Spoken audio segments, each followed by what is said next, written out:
So a lot of times we'll hear things the Bible described, like what is the Bible exactly? And so one thing we use an acronym, the BIBLE, is Basic Instructions Before Leaving Earth. Anybody ever heard that?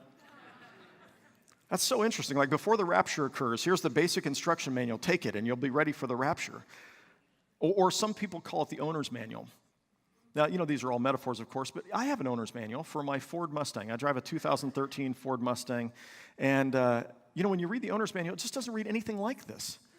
Like, so I read this owner's manual, and I start off with some archetypal stories that go back into, primeval history, and then I've got these stories about, slaves and being liberated and laws, and then I get into, the conquest of the land of Canaan, and then I get into all of these, kings and queens, most of whom weren't very good, and then I get into, poetry. There's proverbs, wisdom literature, and there's songs, and there's even a book of erotic poetry in here, and then there's all of these social critics criticizing people called Assyrians and Babylonians and Israelites, and that doesn't sound very much like an owner's manual to me. Then I get to the New Testament.